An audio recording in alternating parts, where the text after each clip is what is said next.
My name is Michael Davis. I'm one of 3 of the M25 3, back in 1988, convicted for a murder I did not commit. I spent 12 years in prison, and I spent many, many years behind the door, you know, in despair. And like through at that time I was inside, the hope what I got is from my sister. That's why I can relate to Jason's sister. That's why I'm here today to help your families, not just Jason's family, your family as well, to get justice too. Because it's important that, like, as you know, it's been well known that, like, when there's an innocent person, there's still a guilty person out there. As I'm out here now, the person has still not been charged, but I know the police know who the person is. Anyway, let me give you a little bit of background on my case. Back in 1988, 3 crimes happened on the 16th of December. 3 different victims, 3 robberies. 3 different robberies at different places. One where a person got murdered, one place, and then they told the police that it was 2 white guys, 1 blonde hair, 1 blue eyes, and 1 black guy, 2 white guys. The next crime, they took their car, went to the next crime, attacked these people, and then they told the police what they saw: blonde hair, blue eyes, white guys, and 1 black guy. Then they took that car and went to another crime and committed another burglary. And as the night progressed, they know what the person looked like. But at the end of the day, all they arrested was 3 black guys. I was in my 20s. I was 22 when I was arrested. I came out 12 years later from this. The police used many different things. They know I was in a different place, so they put that into public immunity. They knew that, like, the people who were saying things about me, they put those didn't fit their scenario they wanted, so they put that into public immunity. Public immunity means that, like, they can hide things from anybody. So if, for instance, in my case, the jury knew that I could not be in 2 places at once because I'm on a camera, and you can see what camera says, the time's there. I went to 7-Eleven, and they were in the camera while the murder is being committed. But still, even this was put partly into public immunity. Not all of it, partly. But the actual statements, full statements, 1 whole day was completely put into public immunity because it did not fit the narrative they wanted and the people they wanted to convict, which was me and my 2 other co-defendants. The unbelievable thing of this all, I mean, surely you can't see a white guy in front of you. Surely. I'm not a white guy.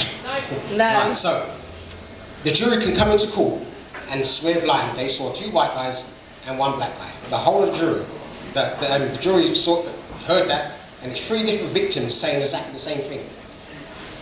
But when they were asked, do you see what's in the doc? And they said yes. When they were asked, there are 3 black guys in the dock. Well, the police told us it was these people. This is the justice which is dished out to, well, to me and my 2 co-defendants. I think, to myself, I would think, no, there's no way I can get found guilty on this. Found guilty. Life with a 16-year tariff. My friend got a whole life tariff. The other one, I don't know what he got. He got life as well. We all got life. With a very long tariff. I went back to the Court of Appeal, and that was another scenario, because then I found that this thing called public immunity. Public immunity is where, when they say it's not in the public not in the public interest. I thought that would be because it's to do with state secrets and things like that. So, but it's not. It's about hiding the evidence which will make me free. Yeah. That's all it was.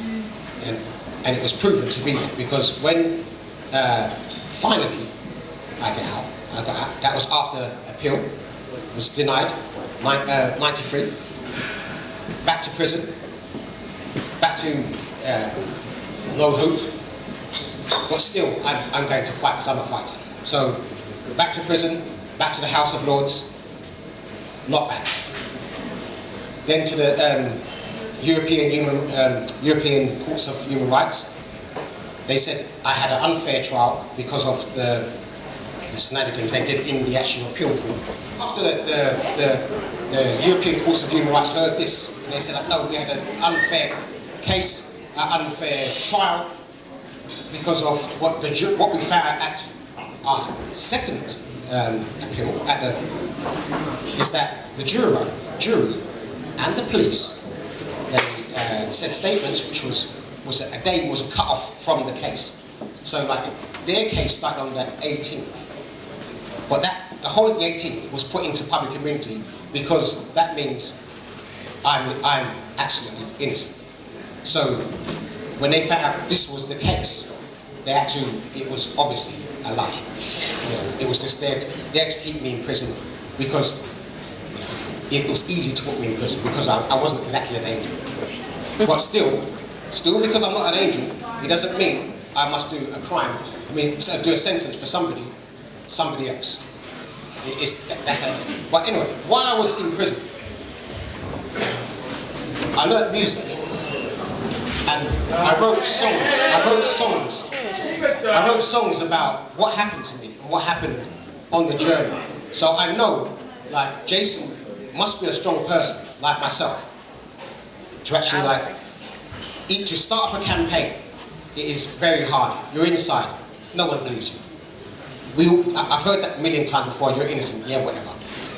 So you've got to not only battle through this, look at your papers, conduct yourself as best you can while you've got people, prison officers, prisoners, saying that you're guilty. And if you don't admit to your crimes, you're staying in prison for the rest of your life. So this is the conditions which Jason is under right now. So, you know, so I know how strong he is to actually be there doing what he's doing. He must be a very, very strong person, because I know, I've been in this. Yes.